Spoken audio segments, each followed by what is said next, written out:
Harris came home from the Middle East after a 2-month stretch. The last thing he expected to find on his bed was a baby.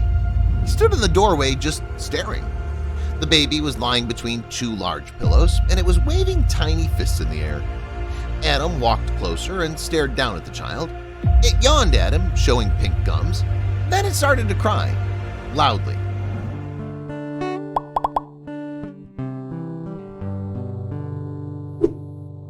Adam didn't know what to do. He sat down on the bed, picked up the child, and jiggled it awkwardly. The baby hiccuped and started sucking on a fist. There, Adam said. Who was this kid? Where did it come from? He knew it wasn't his and Kathy's. Kathy hadn't been pregnant 7 months ago, he knew that.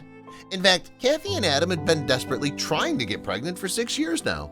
They'd gone through several rounds of IVF to no avail. Adam hummed at the kid, who just kept staring at him with those squinty, unfocused newborn eyes. "Who are you?" he asked. Then a quiet voice behind him said, "She's ours if you agree." Adam turned with the baby in his hands to find his wife standing there. "Kathy!" he cried. "What's going on?" Kathy sat down next to Adam and kissed him tenderly. "It's a long story," she sighed. "I've got all the time in the world," Adam said. "Well," Kathy sighed, "remember how upset I was after the last IVF treatment failed?" Adam nodded. It had hit Kathy hard, and the result had been depression and therapy. "I started going to this baby shop after therapy," Kathy explained. "I don't know why, it just gave me hope, you know? It even smelled like babies. So I met this girl there." "A girl?" asked Adam.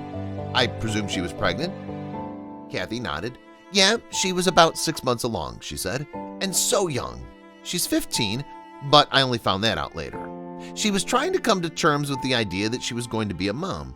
She kept saying she wasn't ready, that it was the wrong time, the wrong guy, that she wanted to go to prom and college, but she also couldn't bring herself to not have the child or to give it away to strangers. Anyway, we became friends. We had opposite problems. I wanted a baby so badly, and she was afraid to have one." "What's her name?" Adam asked. "Wendy," Kathy said. "Wendy Harris. So we started meeting up for tea every week, and it was good being able to be open and honest with someone.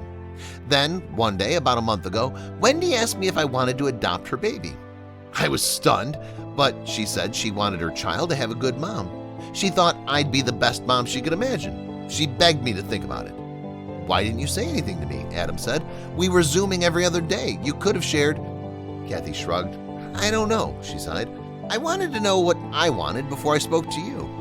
"Well, before the baby was born," Kathy said, "Wendy went to a lawyer and organized everything for private adoption. The baby's father was eager to dump the responsibility, and he signed off. When the baby was born, Wendy signed temporary custody to me. Today's the 10th day. From today, this little girl can be ours, our own baby, our daughter. If you want her, Adam, we can finally have a family." Adam looked down at the tiny mite looking up at him. He touched one of the tiny fists with his finger, and the baby grasped Adam's finger with incredible strength. Adam looked up at Kathy and grinned. "I think she's decided for me," he whispered. "She picked me. I'm her daddy." Kathy's eyes filled with tears. "I'll call Wendy's lawyers and ours," she said.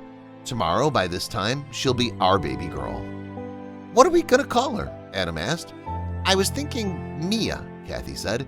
"It means mine in Spanish." "Mia," Adam said, jiggling the baby gently. "Mia. I like it. Hey, little Mia, guess what? You're ours." And she was. The next day, Kathy and Adam signed the adoption papers, and little Mia was theirs forever. They finally had the family they dreamed of. 3 years later, Kathy was astounded to discover that she was pregnant and that Mia would soon have a little sister. Kathy and Adam's happiness was complete.